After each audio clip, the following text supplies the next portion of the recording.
os russos jogam xadrez. Essa guerra de Trump direta contra o Brasil. Esse planeta está condenado à desaparição. Bom, tudo da Bretanha. É uma maravilha. Eu estou no meu refúgio, no refúgio ideal no Otanistão, na Bretanha. Não vou dizer exatamente onde é, por razões de segurança. Um, vocês forem em cima do mapa, talvez vocês terminem achando. Eu queria gravar fora, mas tem muito sol, muito vento e um problema sério: não tem Wi-Fi. O Wi-Fi aqui é muito complicado. Eu estou rodeado de água. A gente está rodeado de água aos três lados de um. Isso aqui é um pequeno istmo e uma pequena ligação com a terra aqui à minha esquerda. Então, fica aqui no office. E aqui atrás vocês têm um Marandi de 1919 compondo a paisagem. Aqui do lado é o jardim e a 50 metros é o Golfo, que é uma maravilha. É onde eu tenho navegado nos últimos dias, uma maravilha. A gente navega ou de manhã ou começando mais ou menos por causa da maré. Começando mais ou menos da 1 da tarde até as 4, é ideal. Depois das 4 tem um vento bravíssimo. E para navegar calmo é melhor antes do vento bravíssimo.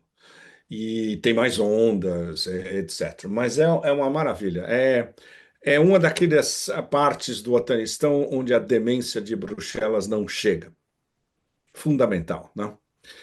Bom, essa aqui, bom, o café, claro, é do Brasil, mas essa é uma caneca bretã. E, bom, já me disseram que querem canecas brasileiras, ou seja, quando eu voltar para Paris, vai ter uma caneca brasileira, prometo. Bom, depois dessa introdução marinha, hum, por exemplo, hoje à noite eu vou cozinhar um risoto com um bouillon que eu fiz com os camarões que eu comprei no mercadinho. É uma maravilha. Para relax e se preparar para a demência que vem pela frente, é muito bom. E eu espero voltar à Rússia daqui a algumas semanas, depois China, depois Sudeste da Ásia, e eu vou ficar rodando bastante até o final do ano, e talvez no final do ano a Itália. Bom, como vocês sabem, melhor do que ninguém, a guerra de Trump contra o Brasil continua. Claro, vocês têm todas as informações no Brasil dos detalhes da guerra sobre Trump. Mas o que eu hoje queria fazer é dar o big picture, o arcabouço perigosíssimo, que inclui a guerra total de Trump 2.0 contra os BRICS e particularmente contra o Brasil. É uma guerra para desestabilizar o Brasil da parte, especialmente de Trump e de dois ou três supremos idiotas do seu conselho, gente que ele escuta, e quando eu digo escuta, escuta no intervalo de 5 segundos, 10 segundos no máximo, que é o espectro de atenção do presidente dos Estados Unidos. É a relação, evidentemente, Estados Unidos-Rússia, um dos principais membros dos BRICS, que desde o início da administração Trump passou por uma montanha russa, literalmente subindo e descendo, e agora está num estágio extremamente perigoso, onde você vê o presidente dos Estados Unidos lançando insultos, inclusive pessoais, nas suas redes sociais contra dirigentes russos. Especificamente e muito mais sério, o ex-presidente Dmitry Medvedev, que Medvedev não treme com nenhum macho man, e muito menos o patético macho man na Casa Branca atualmente. Ahn, bom, tem dois vetores extremamente conectados, mas que ilustram o pé em que se está atualmente perigosíssimo das relações estratégicas Rússia-Estados Unidos. O primeiro, basicamente, é a Rússia deixando de usar luvas de pelica e passando à ofensiva. A demência do império do caos está forçando a Rússia a se tornar o império dos mísseis. Por que império dos mísseis? Ninguém tem a quantidade, a qualidade e o espectro de mísseis balísticos, subsônicos, supersônicos e hipersônicos que a Rússia tem. Qualquer que seja a retórica vinda do Pentágono. Então, basicamente, isso está relacionado com a famosa declaração do dia 4 de agosto do Ministério das Relações Exteriores russo, uma declaração extremamente polida, circunspecta, mas assertiva ao máximo, de que não há agora mais moratórias ligadas ou limites impostos pelo Tratado de Mísseis de Curto e Médio Alcance, do qual os Estados Unidos caíram fora, por falar nisso, super, super importante, e que acabou a era da polidez russa. Está entrando em ação uma nova era dos mísseis russos e a Rússia liderando a capacidade de mísseis no planeta inteiro. Esse é o tom da declaração do Ministério das Relações Exteriores. Isso não veio por acaso. Eles passaram anos estudando as consequências dos Estados Unidos caírem fora do Tratado INF, que é basicamente mísseis curto e médio alcance, estacionados pelo hemisfério norte, especialmente, em 2019. Já faz bastante tempo. Foi durante Trump 1.0. Alguns de vocês devem lembrar. E enquanto isso, os americanos iam colocando os seus lançadores e seus mísseis entre a Europa e a Ásia. Exemplos: lançadores Typhoon, que ficaram nas Filipinas depois que os americanos foram fazer testes nas Filipinas. Eles ficaram lá. Outros testes na Austrália, com mísseis com capacidade de alcance de 1.000 quilômetros. E planos praticamente já concretizados deles, os americanos colocarem mísseis SM-6 na Alemanha, a partir do ano que vem, 2026. Então chegou. É a famosa provocação do urso. Chega um ponto que o urso fala, chega. E quando eles falam chega, cuidado. Todo mundo que já enfrentou um urso frente a frente, e não são muitos, sabe, né? Ou seja, quem está à frente desse novo império de mísseis russos? O senhor Oreshnik, como vocês sabem. Mega hipersônico, já testado na Ucrânia e, não por acaso, anunciado pelo presidente Putin há alguns dias, agora já em produção em série. Ou seja, a partir dos próximos meses teremos um festival de Oreshniks já produzidos e nas mãos das Forças Armadas Russas. Ou seja, isso não tem nada a ver com blá blá blá da OTAN, com tratados, moratórias que eles não cumprem, etc. E tal. São atos. Agora a Rússia está passando aos atos. Luva de pelica, bye bye, acabou. Fora os Oreshniks, tem os calibres, os zircons, os sarmats, mesmo os Iskander, que são mísseis de cruzeiro e não são hipersônicos, não importa. Ou seja, essas novas brigadas de mísseis vão estar sendo implementadas e engordadas, digamos, da Bielorrússia ao Mar Negro, ao Ártico. Ou seja, é a resposta russa a essas provocações americanas. Bom, Isso não é mais uma estratégia de contenção da parte da Rússia, mas é também uma estratégia ofensiva e passando uma mensagem não só para os americanos, como para a OTAN também. Vocês vão continuar provocando? Vocês vão tentar lançar mísseis de curto e médio alcance contra nós? A gente está preparado e tem todo um arsenal que vocês nem sabem que existe e como funciona. Ou seja, a Rússia já está cercada por bases americanas da OTAN e da Europa até uh, a Ásia-Pacífico, que os americanos chamam de Indo-Pacífico, que é um conceito que não existe, que é basicamente Japão e Coreia do Sul. A Rússia está cercada dos dois lados. Mas isso não é um problema com essa, digamos, renascença dos mísseis.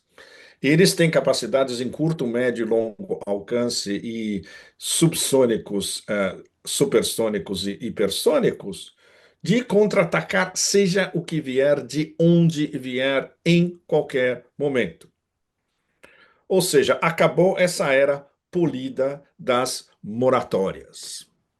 O que nos leva a o que é muito mais, ainda mais barra pesada no sentido de decisões que influem todo o funcionamento do sistema de relações internacionais no hemisfério norte, que é essa decisão russa.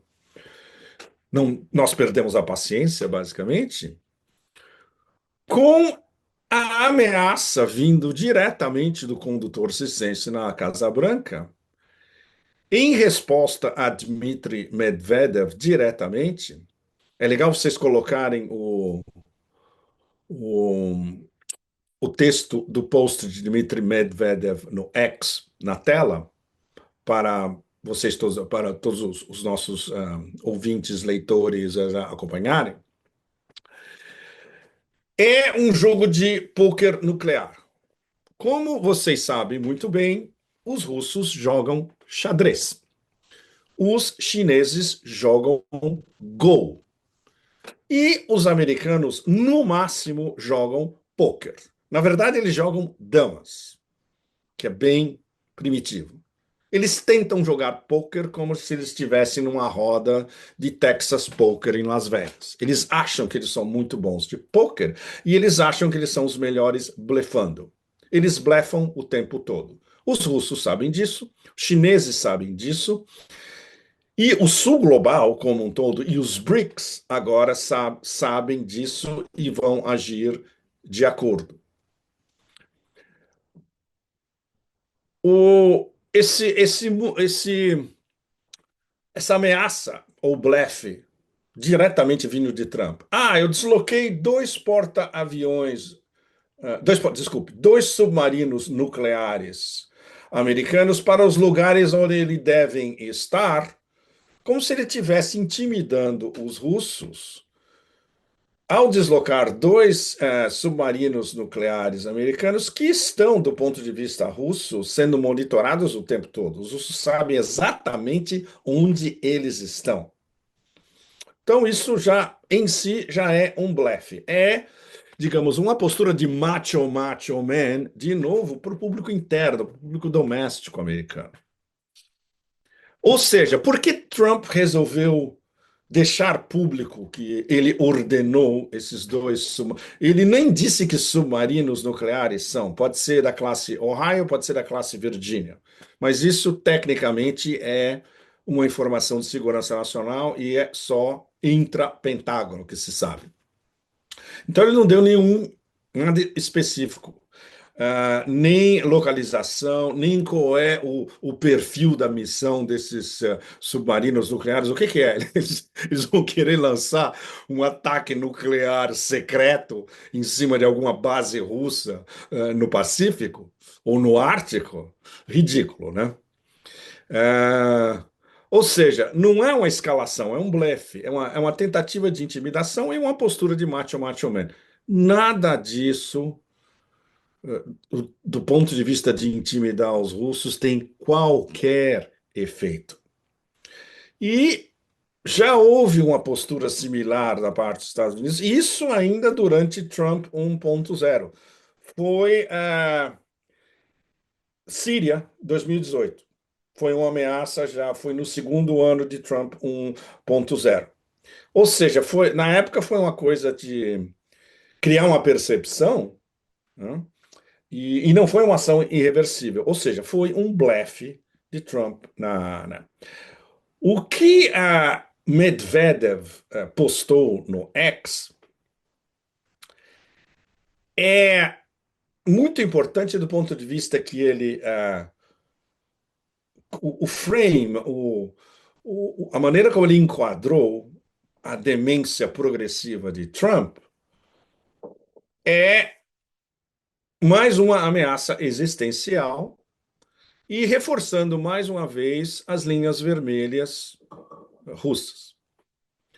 E não é por acaso que Medvedev invocou algo extremamente sério, que é o dead hand, a mão morta, ou o que se chama perímetro, tecnicamente, na Rússia.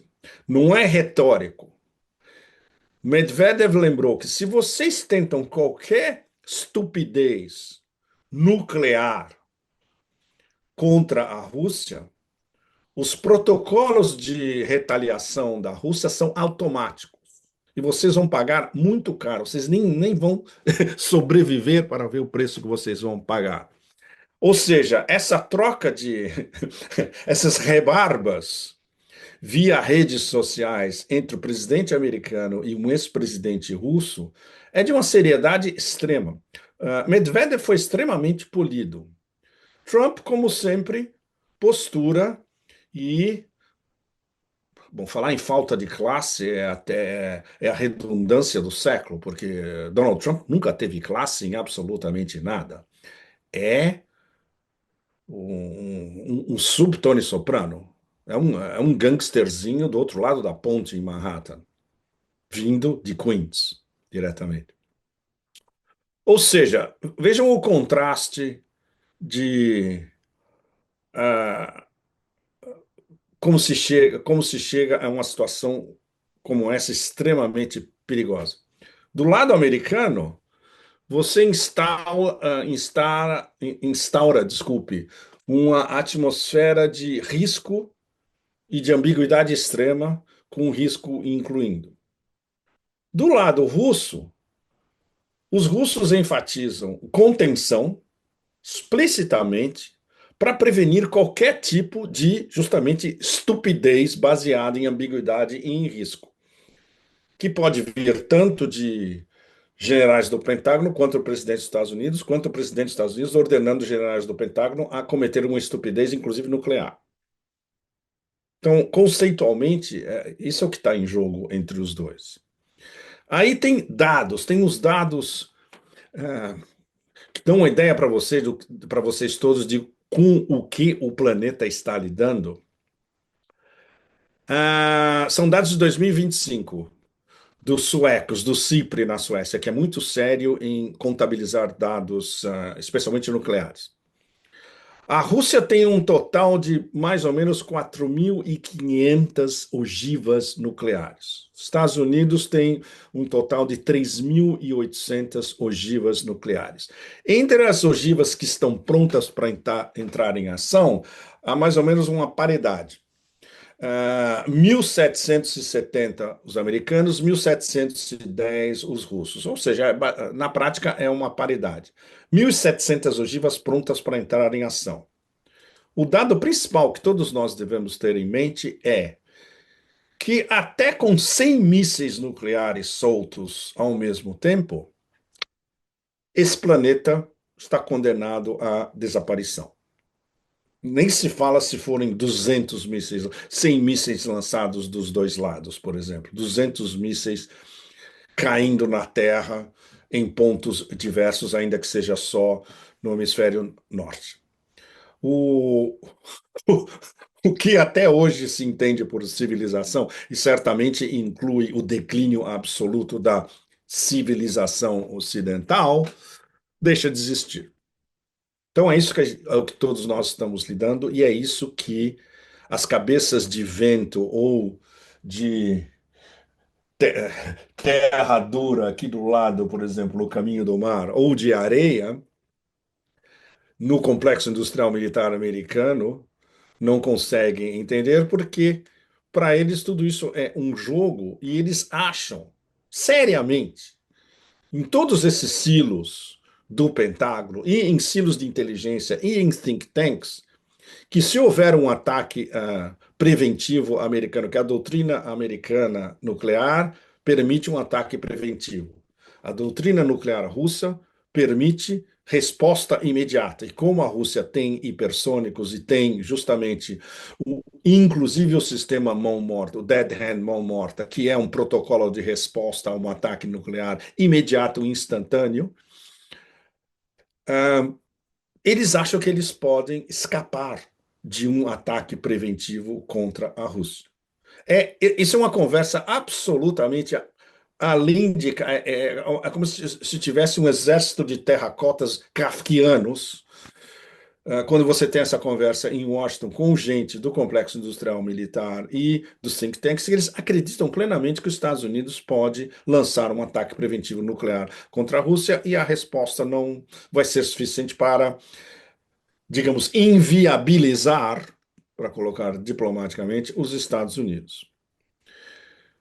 E voltando ao nosso amigo, o doutor Oreshnik, a Rússia agora tem, e a partir dos próximos meses com a produção em série, uma armada de Oreshniks que podem carregar ogivas nucleares.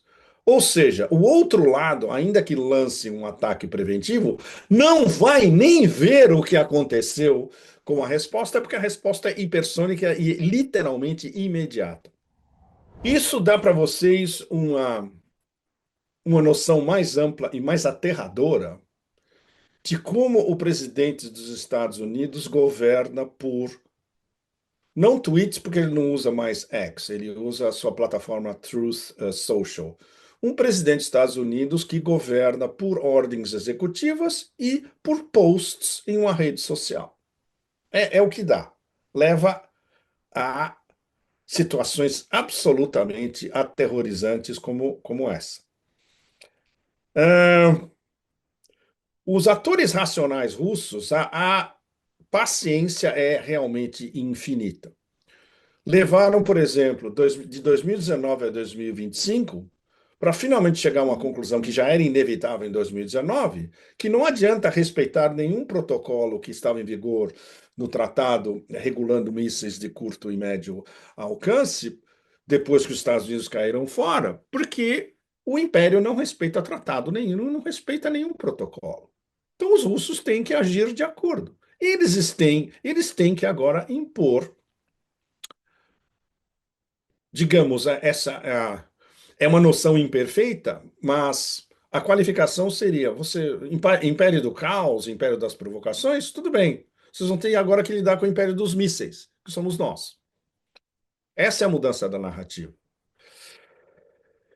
E, bom, a gente não está nem falando do que os russos estão testando. Eles estão testando um sistema de mísseis de cruzeiro com propulsão nuclear, o Burevestnik, que tem um raio de alcance ilimitado.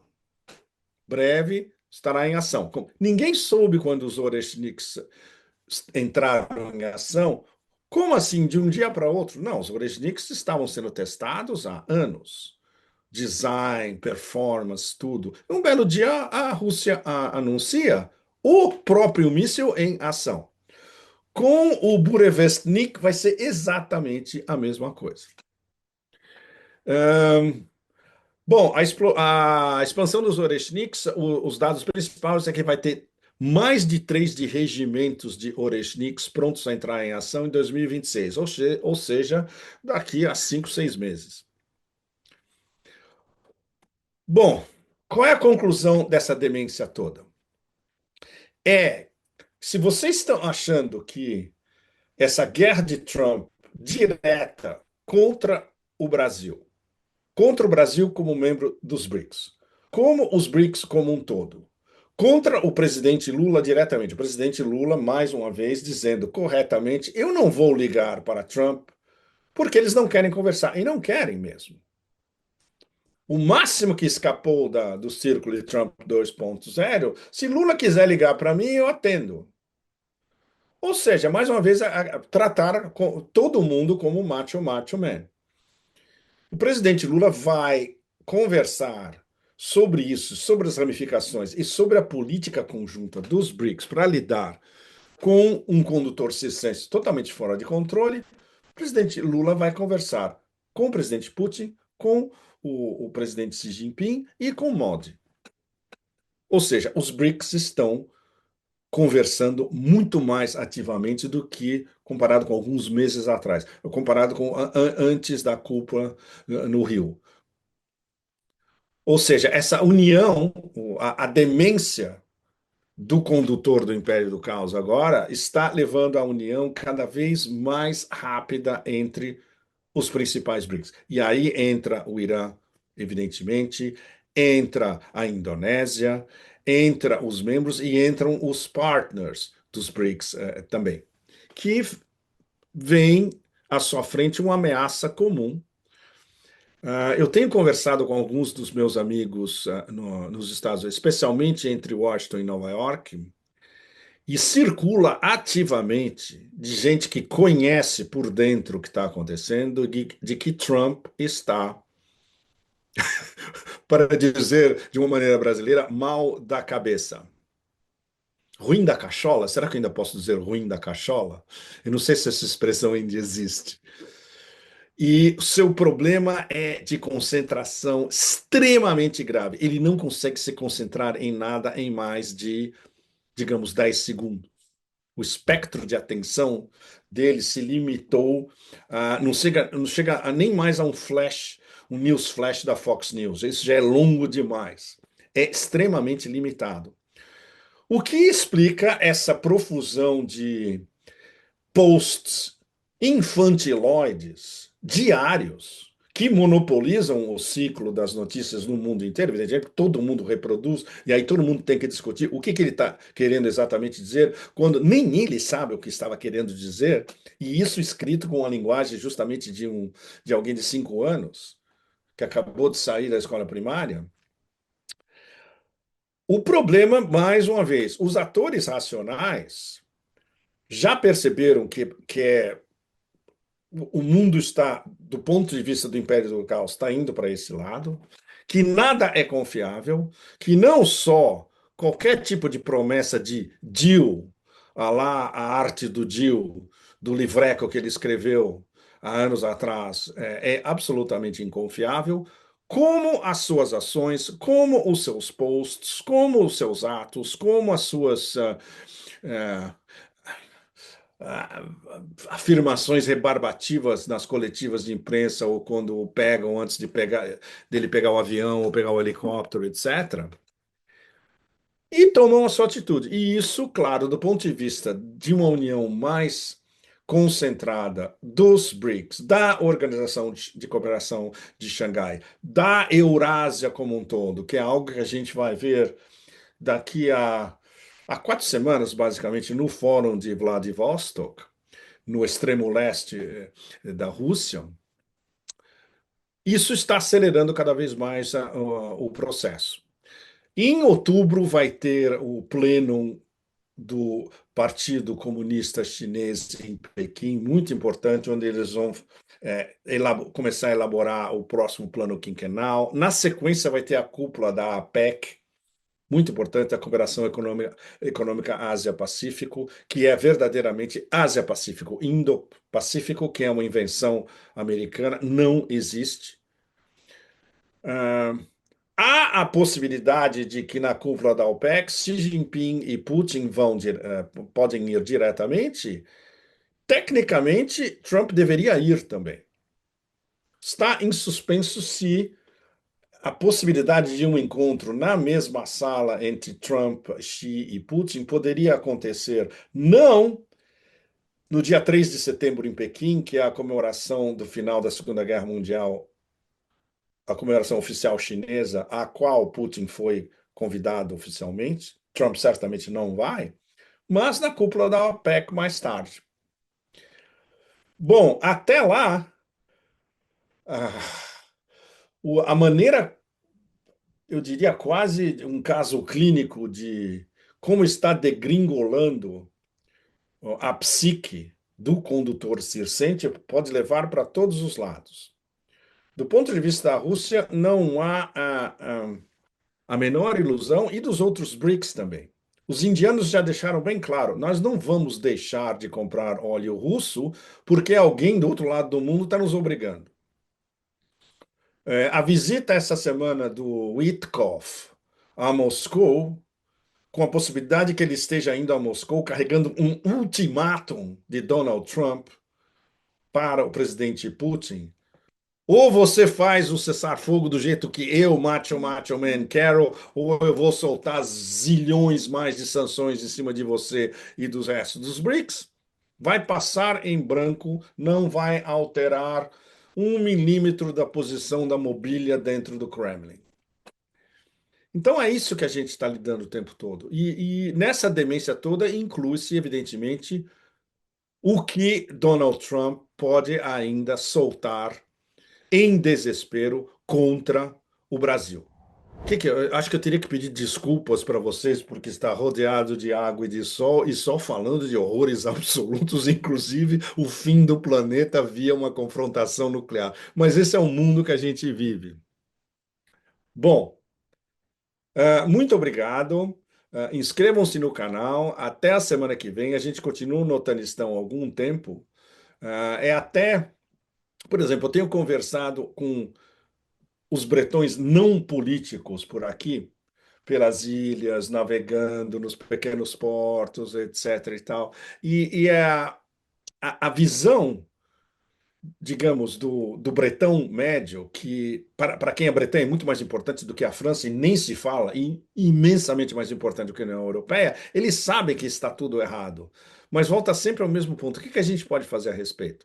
Na verdade, é uma síntese do que todos nós, civis no planeta inteiro, contemplando essa demência desgarrada, cada vez mais fora de controle vindo, e agora com um condutor totalmente fora de controle, ele mesmo, dentro do labirinto da sua psique deformada. Bom, resistência, né? Continuamos resistindo. É a única coisa que a gente pode fazer com certeza, todos nós. Muito obrigado, até a semana que vem. Tchau, tchau.